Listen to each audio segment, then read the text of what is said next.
Brain Research Foundation has been funding innovative research for over 65 years.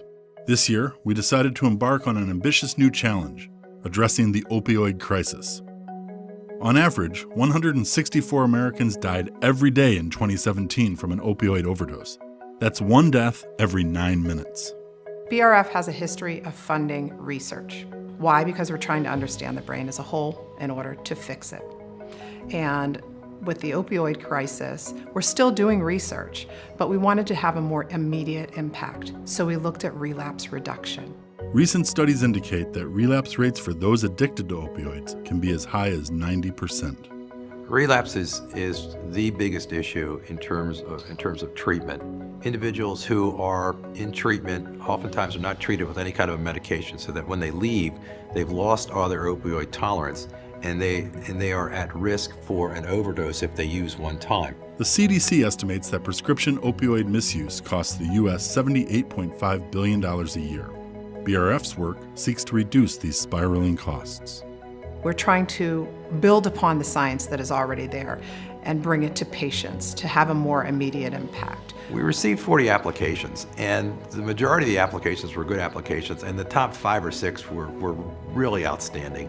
And we understood that there was only enough money to fund 2 applications, and if BRF would have had more money, we would have recommended the top 5 or 6 actually be funded. So, this is something that, with more money, you can actually do more research and accelerate the development of medications for relapse that way. We wanted to help the people that are already struggling and the families that are in the midst of this. Nationally, the country has seen a 30% rise in overdoses, while in the Midwest, overdoses have increased 70%.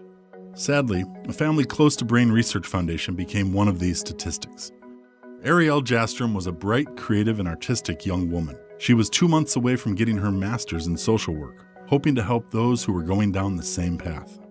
Arielle was first diagnosed with rheumatoid arthritis in her early mid-20s. But she was on opioids for 5 years just to treat the constant pain that she had.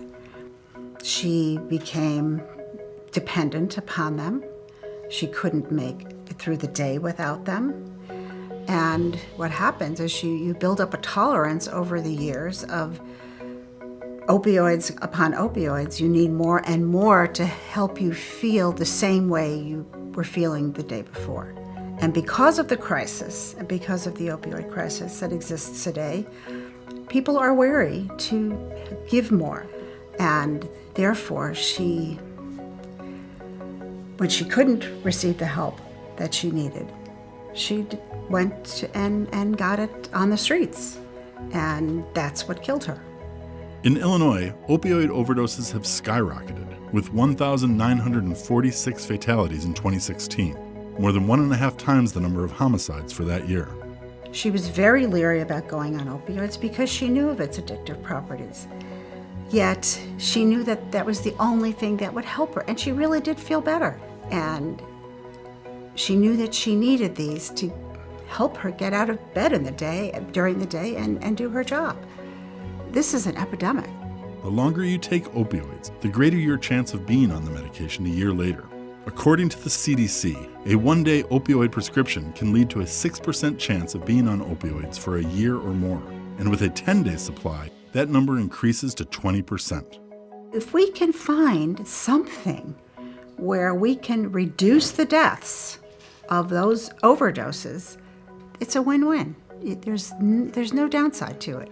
Of all the organizations that I'm aware of, this is one organization that puts its money where its mouth is and funds people who can find creative solutions for opioid and other issues. Brain Research Foundation was ahead of the curve. Now we're hearing a lot in the government that there are bills, there's funding, there's support that they're making available, but that's going to take some time. We've actually started funding the research. We found the grants, we chose our topic, and soon we're going to have results. And that's what's really exciting about what we're doing. We know the epidemic won't wait. It didn't wait for the Jastrom family. When you lose someone in your life is never the same. And you have to build a new life for yourself. If you see what might be done, yes, it doesn't help you and it doesn't help your child, but you can say to yourself, maybe some parent doesn't have to go through this in the future with their own. So yes, does it make me feel good that it's being done? You bet. I would have liked for it to happen a while ago, but if it can help any parent, even one parent, then that's priceless. Brain Research Foundation pledges to continue to fund the innovative research that will provide hope to families now and into the future.